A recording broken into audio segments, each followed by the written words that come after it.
I am just walking back from the doctor's surgery. This little boy back here has just had some vaccinations done. 2 jags in each leg. I have never heard my son cry like it. It's heartbreaking.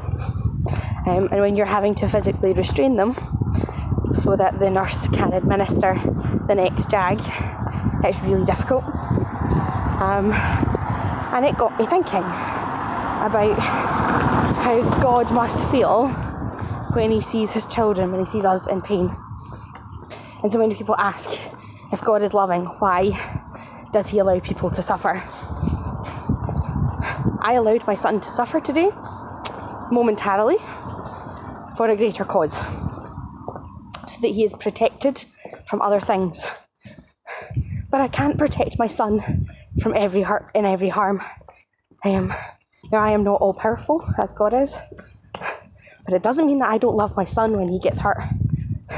Sometimes he has to learn on his own about certain situations.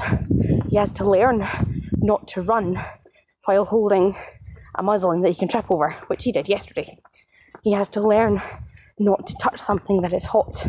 Now, that doesn't mean I'm going to deliberately let him burn himself on things, but it means sometimes he will get hurt, but in the greater scheme of things, he will learn. And it just got me thinking about how God must feel. I'm sure he doesn't enjoy watching his children suffer, but also when we, his children, choose to do something that is contrary to God's design, we then have to deal with the consequences of that choice. And it all goes back to the very beginning, to Adam and Eve in the Garden of Eden, choosing to say no to God's plan, choosing to turn their back on him, to hide from him, to walk away from what he wanted for them for the best. They wanted to go their own way, and now as a result, all humanity has to live with the consequences of that.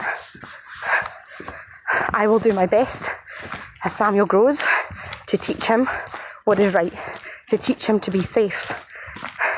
But at the end of the day, he is going to choose to do things that harm him. And he has to learn to deal with the consequences and not blame other people. In the same way as today, these vaccinations, I chose to do something that hurt my child in the short term. In the long term, that protects him. And sometimes the hurts that we encounter, that we have to deal with, actually, God's maybe trying to teach us something. He's maybe trying to prepare us for something ahead and protect us for an even bigger hurt that might be coming down the road. So that's my thought today. That's what got me thinking as I walked back from the doctor's office with my little one strapped to my back.